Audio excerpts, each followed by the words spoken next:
Tai sveiki gyvi, gera jūs matyti, malonu matyti sugrįžusius ar ne, susipažinti su naujais veidais. Tai šiandien kolegijoje kalbėsime apie kartų skirtumus ir kartų testinumą turbūt. Vis tik ar daugiau tų skirtumų ar panašumų? Kaip jums atrodo, Regina? Ir panašumų ir skirtumų yra. Tai šiandien pas mus vieši ilgametė kolegijos darbuotoja, dirbusi administracijai vadovaujamą darbą, dėstytoja visų mylima Regina Zaikauskienė ir, kaip netikėta, jos anūkas, mūsų studentas, statybos inžinierius būsimas Dovydas Jiečius. Tai sveiki gyvi dar kartelį. Sveiki. Sakykit, kaip čia yra dabar? Kokie yra tie studentiški reikalai, nuo kurių dažniausiai skauda galva, Dovydai? Gal kaip egzaminai prasideda prieš egzaminus pasirašymas, nes studentas nebūtų studentas, jeigu nepasiliktų viską paskutiniai dienai. Tai ką tik ta studentiška migrena ir su sesija ar baigėsi, ar ne? Taip, baigėsi, tai va dabar turim laiko atsipūsti, ramybės iki kitos sesijos. Sakykit, Regina, ar tie galvos skausmai studentiški reikalai tokie pat šiandien dieną kaip ir prieš 40 metų? Studentiški reikalai, jie panašus iš tikrųjų, tik tai gal tokia jaučiasi vis tik tai didesnė konkurencija, toks platesnis studentų matymas, tie studentų tokie žingeidesni. Tiesiog manyčiau, kad tobulėjimas tokia dalykinė ir pedagoginė ir socialinė apimtimi ryškiai pagerėja studentai, tobulėja jie tiesiog. Bet atrodo, ta auksinė taisyklė mokytis paskutinę naktį gyva ir anksčiau buvo ir šiandien dieną. Gyva, Dovydas, jeigu mes kartais pajudinam ypatingai senelis, tai sako mums, Dovydas, prisiminkite, ar jūs studijų laike? Taip, Dovydai, sakai, ne taip darėt, paskutinę naktį, mums irgi primena. Ar pasidalina seneliai auksiniam taisyklėm, kaip geriau pasiruošti egzaminams arba kaip juos išlaikyti? Vis tik tai močiutė dėstytoja buvo, ar ne, turbūt žino gudrybių. Abudu seneliai visą laiką ir nuo mokyklos laikų man dalindavosi, siūlydavo, pasakodavo, kaip geriau daryti, bet gal ne visi patarimai įeina į galvą iki tol, kol nesubręsti. Nes kartais tie patarimai, kur sakė mokykloje, atrodė nuo tuo laiku nesąmonė, taip toliau, bet paskui pagalvojai, paaugi, kad tiesą sakė. Tai kai kurie tie patarimai duoda tų, kurių pasiklausai, bet būna kai kurie labai geri patarimai, kur tu dar nesupranti, dar reikia paaugti, kad suprastum, o jie jau per savo brandą jau žino tą, kad reikia taip geriau daryti, o ne taip. Ar būna tokių keistų, man atsimenu, mama liepdavo prieš egzaminą arba prieš svarbų atsiskaitimą pasidėti knygą po pagalvę ir miegoti.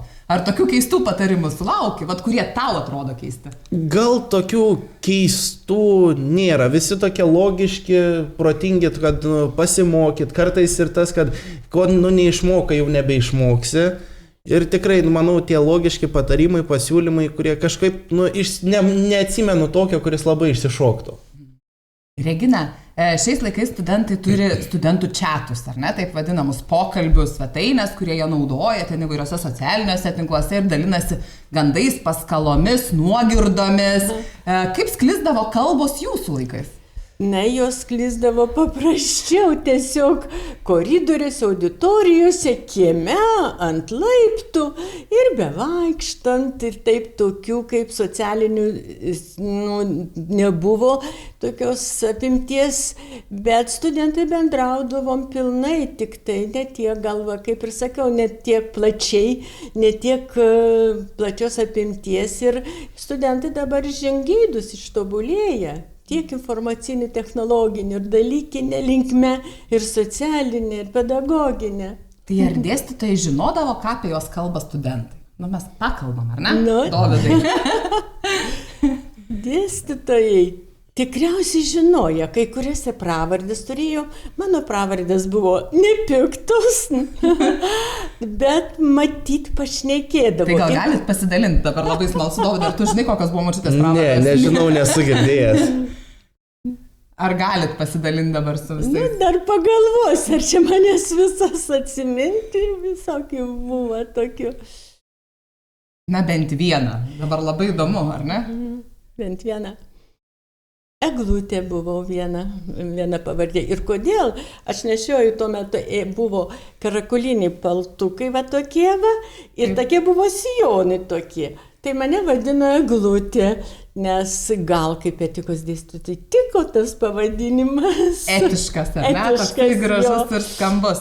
Ja. Tai papasakokite, Regina, iš tiesų, nuo ko prasidėjo jūsų kelias kolegijoje ir ką čia veikėte? Aha, kelias prasidėjo nuo to, kai aš baigiau Kauno Antano Sniečkaus Politechnikos institutą ir paskyrimą gavau į Panevėžio cukraus fabriką. Ir aš jį turėjau tą paskyrimo laikotarpį atidirbti. Ir čia dirbo šiek tiek vakarais tuomet vyras. Ir vienas taip pat studijų draugas išėjo iš tokios specialybės inžinierius. Ir tada direktorius mane priėmė, dėstytoja. Tai jūs esate inžinierė. Grinai Kauno Politechnikos institutą, inžinierė mechanikė. Ar tada buvo populiaru mergaitėms rinktis inžinerinės studijas? Mano studijų programa buvo šiek tiek švelnesnė. Aš esu inžinierė mechanikė, bet mano tiesiogiai profesija yra maisto pramonės įrengimai ir aparatai. Tai mes daug praėjom tokios chemijos, perdavimas šilumos, vandens tiekimas. Todėl ir mano paskyrimas buvo į cukraus fabriką. Tai ar inžinerija tik berniukams? Čia toks dar gajus ganėtinai stereotipas visuomeniai. Ne. Dovydai, tu irgi inžinierius, ar ne? Taip. Studijuoji statybos inžineriją. Ar turit merginų grupėje? Vieną. Mūsų kai grupė šiuo momentu netokia ir didelė, tai... Tai ar tarpusavį konkuruojat, ar labiau padedat grupiokiai merginai, ar ji jums padeda? Kad mes visi labai komandiški ir visi kartu vieną kartą vienas labiau padeda, kitą kartą kitas, tai nėra tokio, kad vieni labiau ar kiti labiau. Tai Regina, užsiminėt, ar ne, kad pirmasis koja į kolegiją šeimoje žengė vyras, ar ne? Jo, pats pirmasis, paskui aš, po to dukra, po to Dovydas. Ir Dovydas. 4 kartų, 3 kartų jau. Tai prisimenai. Ir visi inžinieriai. Ir visi inžinieriai. Tik dukra yra teisininkė ir jinai kalbas baigus anglų kalbą Vytauto didžiojo universitetą, jos 2 specialybės. Taip, atėjote į kolegiją. Kokios buvo pirmosios jūsų pareigos? Pirmosios aš paprasčiausiai atėjau dėstyti techninių, tada vadinasi techninių, dabar vadinasi technologinių įrengimų. Ir aš dėsčiau stakles, tada vadinosi mašinų gamybos technologija ir, praktikos, bet jos susiję buvo su tom technologiniam disciplinom. Ir ar dėstėte visą laiką, kiek dirbote kolegijoje? Ne, aš kada pereinamajam laikotarpį iš aukštesniosios technikos mokyklos į kolegiją šiame verslo technologijų fakultete buvo įsteigtas neįvaizdinis skyrius ir mane paskyrė ten studijų skyrius vedėja ir ten aš išdirbau 13 metų. Sakykit to pačiai, va šiandien žiūrint atgal, kuris darbas buvo mielesnis, dirbti administracijoje ar dėstyti? Kai dėsčiu techninius dalykus, technologinius, tai yra iš tikrųjų buvo sunkiau, bet kai man paskyrė dėstyti tuos keičiantis, tiesiog atsirado nauji dalykai, senieji technologiniai išnyko, aukštesnioji perėjo į kolegiją palaipsniui ir tada man paskyrė dėstyti etiką, bet jį buvo nuolat keitė pavadinimus. Pradžioje buvo etika, paskui bendravimo etika, paskui verslo etika ir bendravimo pagrindai. Ir tada dėstyt buvo man tas dalykas labai patiko, labai mielas, matyt vadovai ar nužiūrėjo, ar patiko, ar pasitikėjo, aš labai patenkinta dėsčiu tuos dalykus, o tie technologiniai tiesiog jie nunyko su laikmečiu ir su kolegijoje, ir virsmu į kolegiją iš aukštesniosios technikos mokyklos į šitą verslą technologijų fakultetą. Žvelgiant į leidinius esančius ant stalo, ar ne, suprantu, kad akademinis darbas buvo tikrai širdžiai mielas. Taip. po to, kai jau dėsčiau, nuolat keitėsi tie pavadinimai etikos, bet jie panašus, vis tiek etika. Tai kiek vėliau atsirado taip pat technologiniai dalykai nunyko iš lėto ir atsirado dėl ergonomikos pagrindai toks dar naujas dalykas. Ir jį man paskyrė kaip inžinieriai ir kaip dėstytojai dėstančiai tuos dalykus. Bet tam man reikėjo pabaigti, įgyti gal daugiau tinka, antrąjį magistro diplomą. Aš pirmąjį turiu inžinerinį magistrą, o antrąjį turėjau pabaigti, tada vadinosi Vilnius pedagoginis institutas, edukologijos magistras. Ir tada aš dėsčiau visus dalykus. Ergonomiką kaip inžinierė ir jau turėjau antrą magistrą edukologijos, o etikos irgi keitėsi pavadinimai, toliau sėkmingai dėsčiau, nes aš įgijau kitą magistrą. Dovydai, ar jaučiasi, kad augi su dėstytojais namuose? Na vis tiek, ir senelis dėstė, ne senelis, ir močiutė dėstė, paskui mama dirbo kolegijoje. Tai aš įsivaizduoju, kad tu buvai tas gudriausias vaikas visada draugų kompanijoje. Kaip pasakyti, gudriausių gal ne visada buvau. Visada, visi kažkur yra stipresni, silpnesni, bet tas, kad tarp dėstytojų užaugti, gal labiau akademiškai buvo to spaudimo, to tikėjimosi iš akademinės pusės, noro, kad siekčiau daugiau tiek mokykloje, tiek dabar mokantis. O taip kažką, gal kitam, kuris pažiūrėtų iš šono, atrodytų kažkaip keistai, kitaip, bet kai tu su to augi visą gyvenimą, tai atrodo kaip normalu, kaip ir taip ir turėtų būti. Ar nebuvo noro priešintis tada, ne? Jūs čia nebūsite toks kaip jūs. Čia, kaip paauglys būni visada, visokių dalykų būna, bet kaip sakau, kaip ir prieš tai minėjau, kad yra daug dalykų, ką sakė, ką aš priešinaus, galvoju, kad nesąmonė, kur galų gale paaugi supranti, kad tiesą sakė ir čia buvo vien tik tai į gerą, bet tuo laiku nesupratai. Oi, tas momentas turbūt būna smagesnis, ar ne? Reikia prisiminkit. Jo, gali? Nes tikrai mes palankiai žiūrėjom į Dovydo pasirinkimą inžinerinio studijų kryptį, todėl kad jis ir pats jau studijuodamas gimnazijoje planavo inžinerinę studijų kryptį, nes tokia aplinka aplinkui. Bet kas svarbiausia, ne tai kad svarbiausia, bet jis kai buvo pradinukas ir jis mokėsi Vilties progimnazijoje, ta mokykla buvo visai arti kolegijos. Jis per pertraukas, po pamokų ateidavo į kolegiją, buvo toks, toks išdidus, jis ilguose koridoriuose atrasdavo mane paskaitų metu auditorijose, jis jas pažinojo, žinojo auditorijas ir net kartu sušukdavo. Taip, kad Dovydui tą kolegiją ir pasirinkimas ir pati kolegija giliai įaugusi į jo visą esybę. Dovydai, tai iš tikrųjų, kaip atsidūrė močiutės kolegijoje? Aš iš pradžių ateidavau, kaip sakydavau, po pamokų ateidavau pas močiutę apsilankyti, dėl to, kad aš gal, kai augau, močiutė, tiek senelis, tiek tėvai daug dirbdavo, tai man tas būdavo noras ateiti, pažiūrėti, ką veikia. Aš visą laiką norėdavau tiek ir pas tėvus ateiti į darbą, pažiūrėti, ką veikia, tiek pas močiutę, tai aš pats savo noru ateidavau po pamokų, pažiūrėti, ką veikia, jeigu jai baigėsi jau paskaitos, kartu pareiti namo. Toks, kad ateidavau, kaip pasakyti, gal ne iš to, kad į kolegiją, bet pas močiutę ir pasižiūrėti, ką jinai dirba ir ką jinai daro. Ir į skyrių užeidavo, jisai stapkeldavo, bet Tai turbūt gaudavai saldainių, ar ne, kol praeidavo visus kabinetus ieškodamas močiutės? Nežinau, bet aš kažkaip labai iš tikro tą dalį momentais. Atsimenu, kad taip kažką labai tokio, nebuvo kažkas labai tokio įsimintino daug. Tai kaip atėjo tas dzingt 12 klasėje, kad stos į Panevėžio kolegiją? Jisai jau gimnazijoje planavo rinktis inžinerinę studijų kryptį, būtent statybą, o į kolegiją tai Dovydai kaip tai. Kaip pasakyti, aš norėjau visą laiką stoti į, kaip ir sako, į statybą, man nuo mažens statyba buvo įdomi. Ir aš labiau gal mane kolegija traukė dėl to, kad aš esu žmogus, kuris labai gerai mokosi per praktiką. Man per vien tik sausą teoriją yra mokintis sunku ir kai yra kolegijai ta galimybė, kad tu tą ir teoriją, bet kartu ir praktiką mokiniesi. Tai man tas patiko paskutinė dalis, tai kad Panevėžy. Ir man Panevėžys yra miestas, iš kurio aš niekur nenoriu dingti.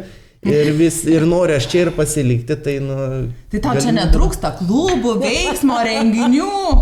Nežinau, man netrūksta, jeigu kažko tau pritrūksta, tai valanda kelio nuvažiuoji iki Kauno, 1,5 valandos būni Vilniui. Arba pats organizuoji. Taip. Žinau, kad iš tikrųjų esi visuomeniškas ir aktyvus, ar ne? Ir tavo dėka turėjom labai puikų miškasodį kartu su medžiotojais ir įtraukiai kolegijos darbuotojus ir studentus. Ar tai hobis? Dėl ko tu tai darai? Kad žmonės gerai praleistų laiką, toks suburti žmonės, kad kažką paveikti kitko, padaryti kažką kitko. Ar močiutė irgi tokia? Močiutė visą laiką yra tas, kuri kviečia visą laiką tik tai šventės, kad visi tik atvažiuotų, visą laiką prigalvoja, kad tik visi užsuktų pas ją. Ir visą laiką kviečia, ar atvažiuoti vienam, ar su keliais žmonėm, visą laiką yra kviečianti, kad kažką atvažiuoti, paveikti, pakalbėti. Kokį tą gyvenimą, tą tokį nedarbinį prisimenat iš kolegijos? Iš kolegijos nedarbinį, galbūt daugiau, tai tas Dovydo mama, mano dukra, kaip augo, kadangi aš čia išdirbau 38 metus, tai jinai buvo, gal 3 metukų, aš jau ją Vaidutė, jo mama, mano dukra, atsivesdavo į kolegiją. Tik tada, pavadinimai keitėsi nuolat. Aš Panevėžio politechnikume, tai aš trumpai dirbau. Greit jinai buvo reorganizuota į aukštesnę technikos mokyklą, o po to į kolegiją. Tai galbūt politechnikume ir į aukštesnioje technikos mokyklą, tai taip ir augo jo mama, o jis jau kolegijoje. Taip, tai Dovydo istoriją išgirdom, ar ne? Sako, aš čia natūraliai užaugau, žinojau, ko noriu, kolegija buvo šalia, Panevėžyje ir jaučiuosi gerai čia, ne? Tai gerai, jautiesi, negali sakyti, kad taip dabar. O kaip jūs minėjot, kad ir dukra čia pas mus buvo kolegijoje, ar ne? Ar jis studijavo, ar dirbo pas mus? Jo, jinai baigus Vytauto Didžiojo universitetą teisę, jiem tai buvo galima, jinai yra filologija, kaip čia vadinasi, jinai baigusi tiesiogiai tai anglų kalbą. Ir ten buvo galima lygiagrečiai nuo kažkurio tai kurso, aš tiksliai nepasakysiu, rinktis ir kitą specialybę. Ir ji pasirinko teisę. Ir tada, jeigu paprastai šnekant, atvažiavus į Panevėžį, tai jos buvo pirmoji darbovietė, kolegija ir atėjo dėstyti teisės pagrindų. Ir paskui vėliau jinai įsidarbino ekrane. Bet pirmoji darbovietė yra jos kolegija, tad sąsajos visapusiškos. Tai turbūt pačiai jums labai gerant dūšios, ar ne? Taip, kad ta šeimos istorija persipinusi kartu su Panevėžio kolegijos. Labai, man iš tikrųjų, ir aš šioje kolegijoje, visumoje šioje mokslo šventovėje gal pavadinčiau, aš esu sutikusi daugelį labai gerų žmonių ir studentų. Ir po šią dieną, Dovydas pasakys, perduoda dėstytojui, su manim kartu dirbė, man sveikinimus Dovydas atneša, pasako, aš esu kviečiama į visus organizuojamus kolegijos renginius, kurie siejasi. Pavyzdžiui, prieš 2 metus vasarį buvo veteranų susitikimas. Dabar ačiū už kvietimą į šį susitikimą.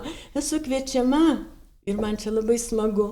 Tai Dovydai minėjot, kad vienas iš kito mokotės, ar ne, kad močiutė moko bent jau, ar ne? Ar tau tenka pasidalinti patarimais su močiute ir kažko pamokyti? Naudoti socialiniais tinklais?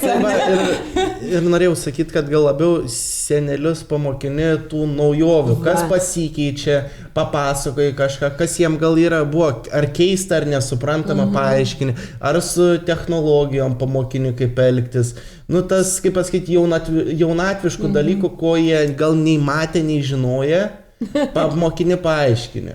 Tai ar močiutė jaunatviška?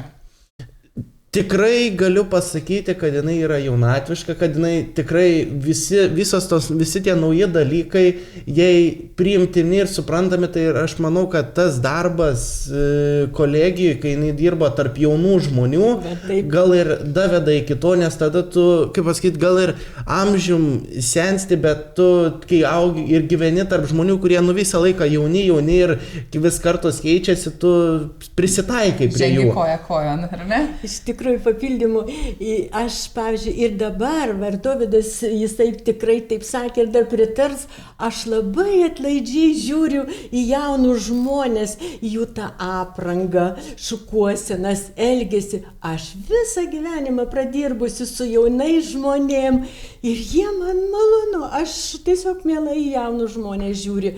Ar yra dalykų, kurie stebina studijų procese, nes vis tiek tikiu, kad Dovydas parneša tos užkulisius visus, papasakoja apie studijų procesą šiandien. Ar yra dalykų, kurie stebina jūs? Net nežinau, pasakyčiau kažkokį, Dovydai, gal tu pastebi, kad aš kažkuo tai nustembu, kai mes daug šnekamės abudu apie studijų programų įvairovę, apie naujus dalykus, apie naujus dėstytus ir dar su manim dar dirbančius ir jam bendruosius ir specialybinius dalykus. Jūs iškart charakterizuojat, peržiūrit ar ne Dovydo dėstytojus ir sakot, iš šito tikėkis, kad bus taip? Taip, atneša jo sveikinimus, pasako, paklausė dėstytojai ir naujų yra, jau kuriuo aš jau nebežinau. Aš apklausiau kolektyvą, kadangi esu pakankamai naujas žmogus kolegijų, ar ne, mums kartu dirbti neteko, prasilenkė mūsų istorijos kolegijos koridoriuose, tai visi sako, jog Regina buvo mylima studentų. Kaip jūs save apibūdintumėt kaip dėstytoja? Kokia buvot? Man atrodo, gal tik vienas sakinys tinka. Etikas visas daug maž buvo srautinės ir aš daug visas srautinės paskutinių laikų ypatingai būdavo paskaitos dabar kaip ten Jablonskio, kur prie aktų salės Jablonskio vardo auditorijai. Jablonskio ir Balčikonio didesnės. Aha. Taigi būdavo, jeigu ten 2 grupės, tai nieko, bet būdavo ir 5 inžinierių, o kartais būdavo, kai sutampa dalykai verslo etika visiems, tai tada susėsdavo ir buhalteriai, ir vadybininkai, ir inžinieriai, bet aš juos suvaldydavau. Ar sulaukdavot sudėtingų klausimų studentų? Labai mažai, gal tik vieną kartą man taip yra buvę ir tai mane išgelbėjo patys studentai, pasakydami, kad šis studentas dėstytoja, nesijaudinkit, nes su jumis viena jis toks pat. Ar šiandien dėstytojai turi pravardžių, Dovydai? Kad aš dabar galvoju, kad manęs tai nepasiekė šitą informaciją. Gal yra kai kurios dėstytojos, bet aš, pavyzdžiui, iš technologijos fakulteto, tai nesu girdėjęs, kad kažkokių pravardžių būtų. O išdaigų krečiat dėstytojam? Pabėgat iš paskaitų, nežinau, atjungiat elektrą? Kažkokių labai išdaigų nieko nedarom. Ateinam, pasimokam, mūsų toks labai, kai sakau, mažas ratas, tai tos išdaigos tokios, kaip pasakyti, jau nieko, gal kažkaip pajuokaujam su dėstytoja kažką, bet labai tokių išdaigų kažką nieko nedarom. Nesgi mūsų grupės kokias būdavo 25, 30. Taip, šiandien, man atrodo, mes džiaugiamės tuo išskirtinumu Panevėžio kolegijos, kad turim nedidelės grupės ir galima jaustis labai patogiai, gauti konsultacijas kiekvienam individualiai. Lengvesnis dėstytojų valdymas, o valdyti, kad ir 25 ir 30 jau srautą, tiesiog reikia ir gebėjimų, kažkiek pareikalauja, kažkiek nusileidi ir taip toliau. Vieną kartą aš taip gal su referatu pristatymo etikos pareikalavau, kiekvieną paskaitą pagal sąrašą atsiskaityti. Paskui aš supratau, kad tiesiog reikia anksčiau žiūrėti visą šitą ir jie padaro ir be sudėtingų referatų. Ar būna tokių akimirkų, kai norisi grįžti atgal į darbą? Kai atsikeli ryte ir atrodo žygiuosi? Dabar aš labai ilgai išdirbau. Jau ne. Aš vos keli mėnesiai beliko man iki garbingų metų ir aš manau, kad aš tikrai atsidirbau ir gana, bet prisiminimai labai mėly. Bet grįžti užteko. Tiesiog tų 38 metų man užteko ir dalykus įvairius dėsčiau ir kas buvo reikalaujama padaryti. Ar galit pasidalinti, kas tai per leidiniai ir kuo jie ypatingi? Kaip aš jums ir sakiau, kad aš dar turėjau, kai tie technologiniai išnyko virsme tarp aukštesniosios technikos mokyklos ir kolegijos verslo technologijų fakultete, kai atsirado nauji dalykai ir kolegija buvo tokie reikalavimai, kad, kad norint dėstyti, bet turėti, tokį, tada vadinasi licenciją, bet lektorės vardą. O lektorės vardą, kad tu galėtum teorinės paskaitas skaityti, net pratybas arba vesti. Tai turėjai tam vardui, kas 5 metai buvo reikalavimas parašyti leidinius ir ne taip paprastai, bet su ISBN kodu yra.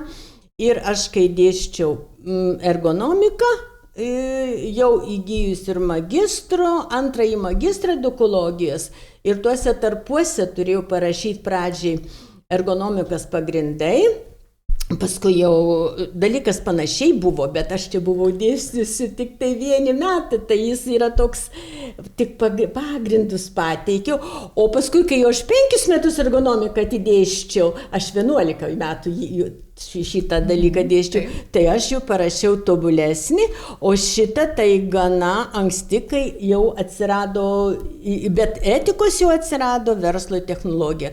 Ir ką galiu pasakyti, kas man pats maloniausias dalykas, žvelgiant į tuos konspektus, šių konspektų, tų recenzentai yra mokslininkai, tai yra profesorė Vilija Targamadzė, visų 3 renginių recenzentas, dabartinis kolegijos direktorius, docentas Gediminas Sargūnas ir jau čia štai visi 3, o ergonomikos pagrindam tuo met reikėjo tik 1 recenzento.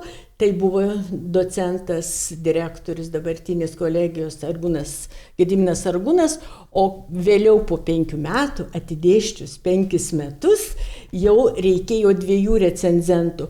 Tai čia jau buvo ir dabartinės studijų skyriaus direktorius pavaduotoja, dabar jinai yra studijoms, Jurgita Lieponienė. Čia jau yra, reiškia, ir tokie reikalavimai buvo ir docentas, dabartinis direktorius ir jo pavaduotoja studijam, Jurgita Lieponienė, taip kad visų renginių mano padarytų leidinių, tai yra, jos taip tada vadino, ir aš taip sutrumpintai, recenzentai yra mokslininkai visi ir jie yra tiesiog mūsų kolegijos darbuotojai ir mokslininkai. Taip, kad tie renginiai, šitie leidiniai, kaip aš ir teigiu, tai yra mano metodiniai leidiniai, tiesiog studijoms ir vadinasi.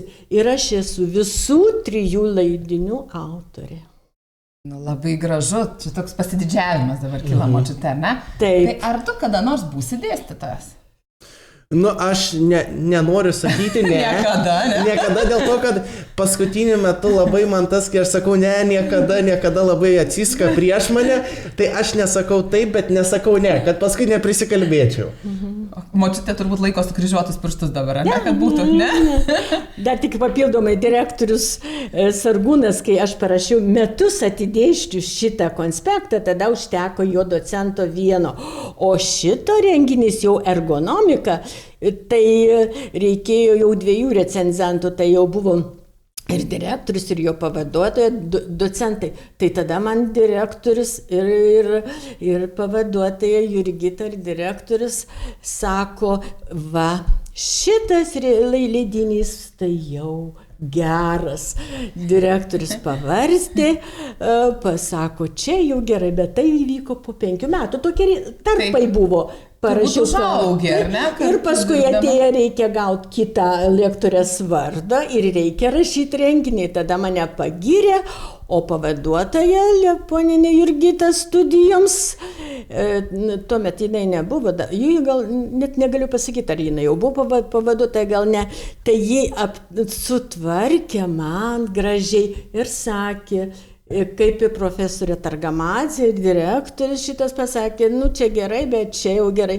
Sako, aš rašausi tik ant visiškai kokybiškų, tinkamų leidinių, metodinių leidinių studentams. Ir jie visi mokslininkai man pasirašė. Kodėl neėjot ir nežengėt dar vieno žingsnelio link mokslinės veiklos? Ar turėjot tokią svajonę, mintį kažkur? Jo, profesorė Targamadzė, tuometinį direktorių, jis tuomet direktorium buvo, buvo Petras Miniukas, buvo, jisai, nežinau, jis direktorium vadinasi, kaip sakiau, 7 direktorius aš turėjau vadovais.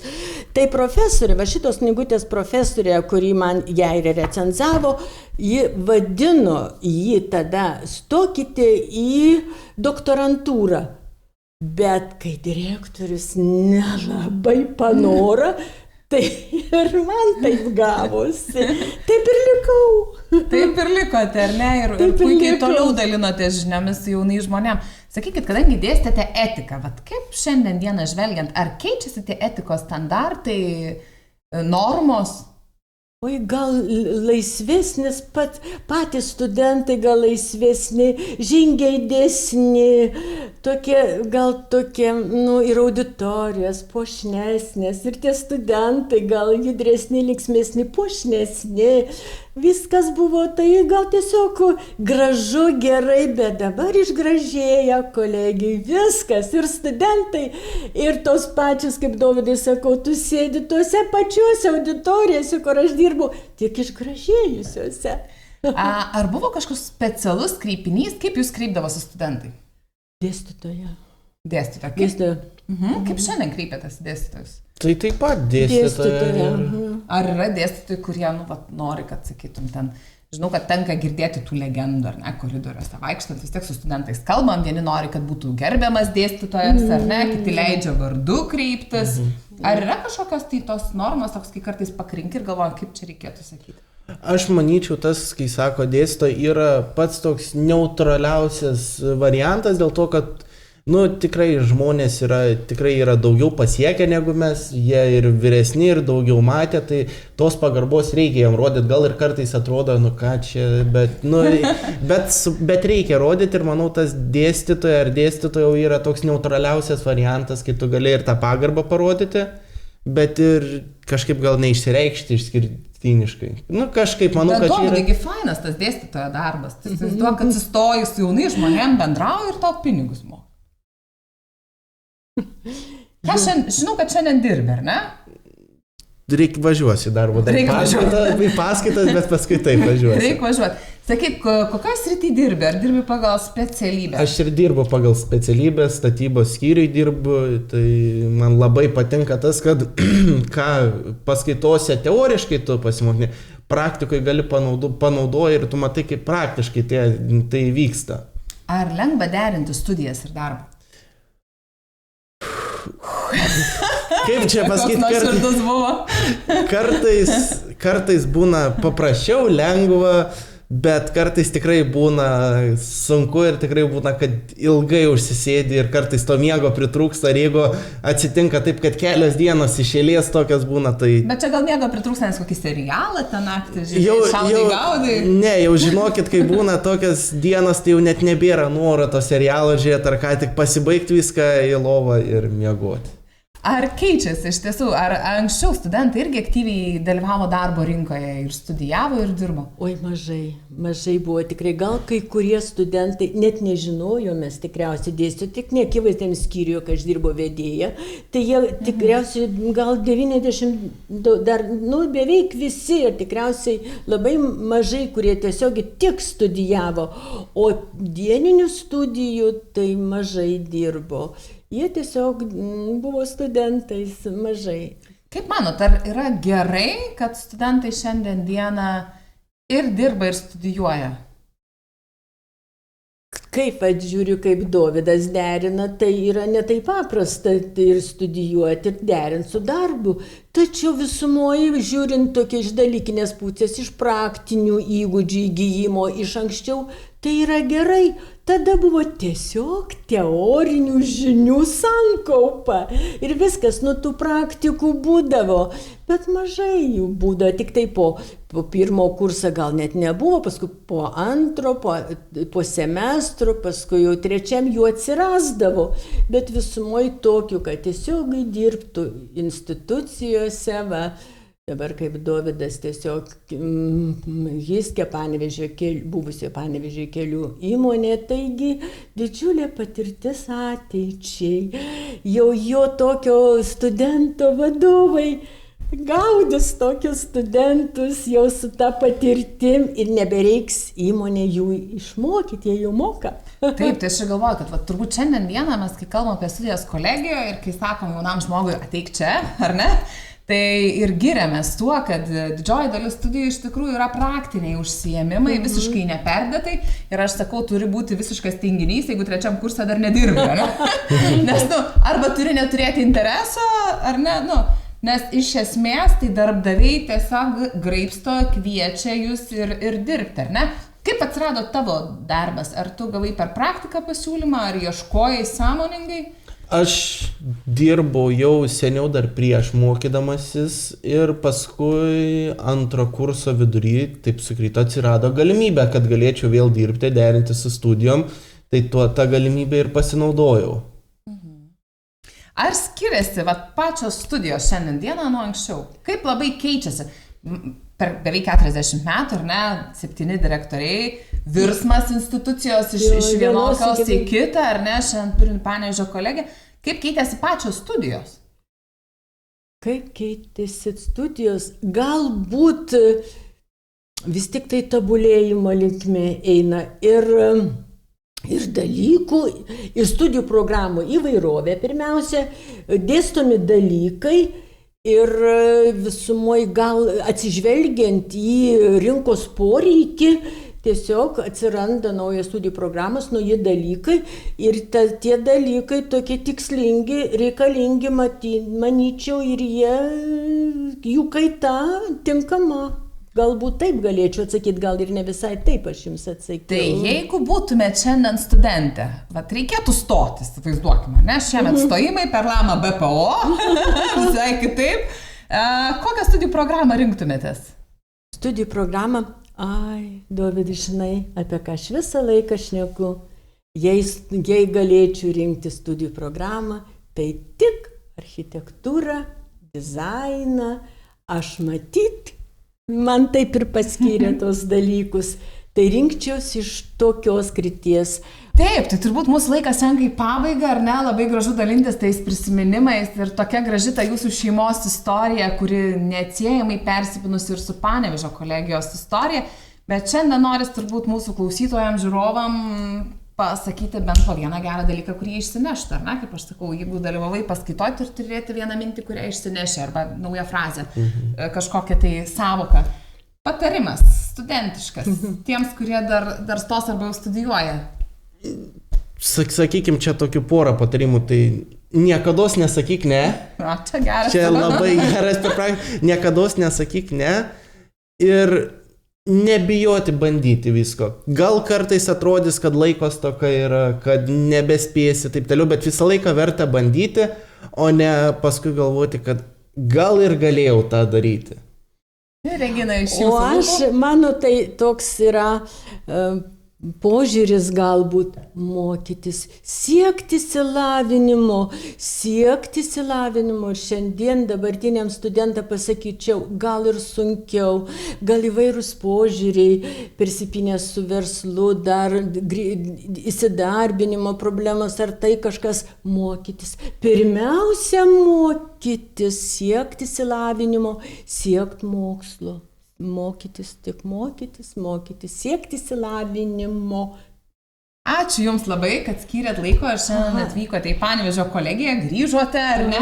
Tai su mumis šiandien bendravo Regina Zaikauskienė ir Dovydas Jiečius. Ačiū labai. Kur šiandien eisi dabar kavos išgerti? Kažkur. Kur tas mylimas kampelis kolegijoje? Ne kolegijoje? Nelankysit kolegų?